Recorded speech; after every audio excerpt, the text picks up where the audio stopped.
Right, so we're just about to go on a metal detecting weekend. So en route we're doing a quick detect. We're in mid-Devon. So yeah, farm we've detected quite a few times before. This field we've been in before, but not using the program Deep HC. So it's pasture. We'll give it a go, see what happens. Oh God, are you excited about the weekend? Yeah. Oh, very. Excellent. Got lots of supplies. Lots of supplies, lots of sun drink. cream for me ball patch. Yeah, even though you're wearing a hat, Yeah, so you'll be well, alright.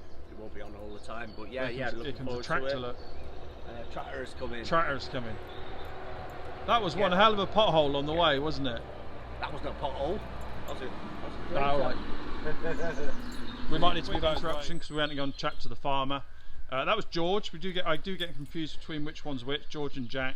Just literally text Jack to say we're in this field. George rocks up with a massive tractor with a plough on the back.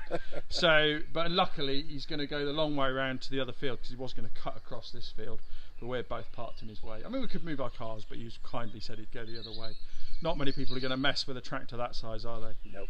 So yeah, let's go and see what we find in this little field. We've had musket balls in there before. Yes. But on completely different programs, and also I don't think we really knew our machines that well as we do now. Rob's on a roll, on silver quite a few times now. You've had lots of silver this year. It's been good. Anyway, you better stop, before he starts bragging, we better stop recording. So it's quite heavy going down the bottom.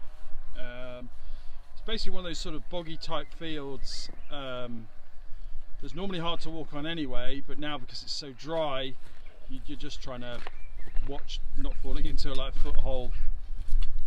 foot deep hole thing, you know. But yeah, there's plenty. It's just hard. And so what we've done is he's doing a slight plough in the next field, not a deep plough. He's already done it, so we're going to go in there, all the bit he's done, and have a look, see what we find. So here's Rob digging a hole. Trying to dig a hole. Just a piece of scrap.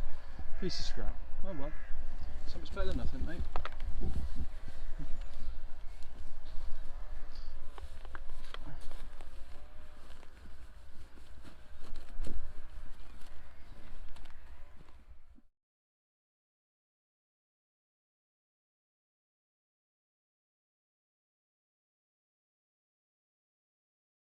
Right, so here I am on a UK History Finders Weekender. The weather is absolutely glorious.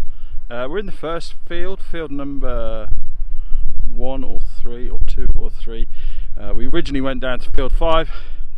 We got down there, not mentioning any names, Mr. Cooper turned his machine on. Oh, my headphones aren't turning on, Paul.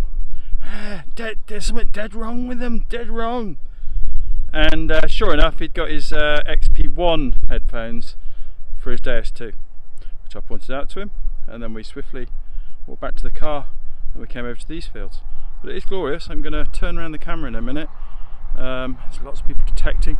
Chris has had a really nice hammered, very small, he thinks Lizzie halfpence, but very nice, bit of silver, so that's good. So let's see what we find. I've had a button, yay! So here we go, glorious day. It's about 10:30 in the morning. I've had, like I said, I've had a button so far. I don't know what Rob's had because I haven't seen him for a bit. He's at the top of the field, but there's certainly signals around anyway. Slowly pan round.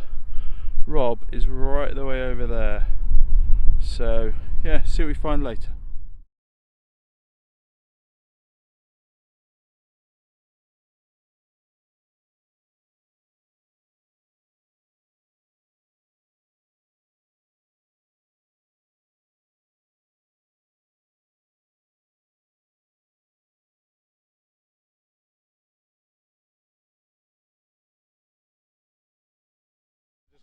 I need a pair of earbuds anyway, so just tried to record without actually pressing record, so that was good. Day 2, about 11:25. Had nothing. I've had moo tubes, and then had a nice signal in the 80s. Took me ages to find it, and it was a light fitting, and like Rob said, not even a bayonet, it was a screw-in one. So yeah, not good really. Rob's had a couple of things. But he always does. He's quite quick. See, we'll put the camera on Rob. Hang on a minute. Oh, here comes Mr. Cooper. Look. Hello, Mr. Cooper. Yeah, he's doing his Simone swing. Nothing's wrong with that, mate. It's perfect swing, that. You're probably closer to the ground at the centre than you're ever closer to the ground in your swing. You giving up? What have you had? In this field? So I've had a toasted coin. In this field? No, I've had nothing. Oh yeah, I've had a button in this field. All right. No, we're not a bragger. You've had that silver thing. Yeah, Hang on a minute, I've got to put the camera right up.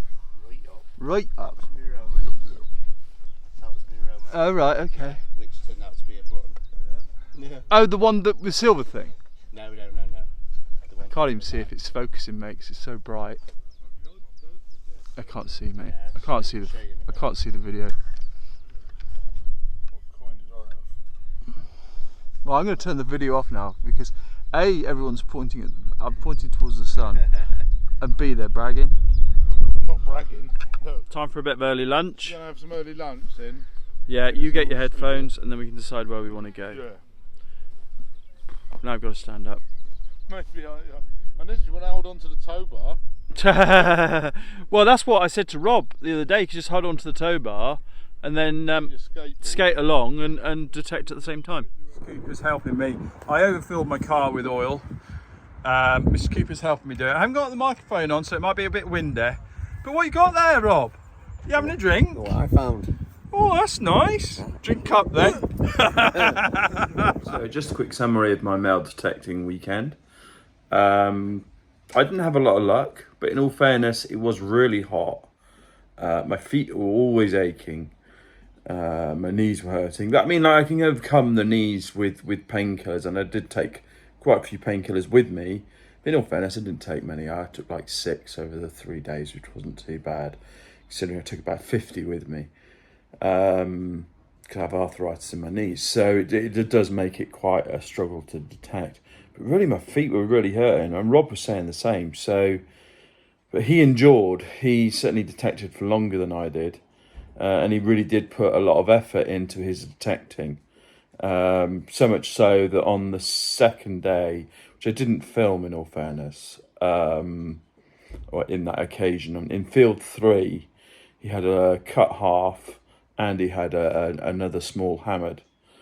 On the third day, I just detected for about 10-20 minutes, not long at all. I had to sort of put my car all back together to get ready to go. And then Rob went off detecting before me, probably like 2 hours before me. So I turned up. He was in field 3 again, and he'd had a really nice hammered. So in total, really, Rob had 3 hammereds. I didn't really have a lot. On the second day, first day, sorry, I probably did better. In fields 1 and 2, I had quite a few buttons, and some nice complete ones. I had, I think a candlestick holder, or the bottom of one. I don't know what Adrian had. Again, probably not a lot like myself, really. But at the end of the day, it's metal detecting. You've got to walk over it. But we certainly had a good time. Quite a few drinks. It was really hot. So yeah, in all, an enjoyable weekend. And well done to Mr. Cooper.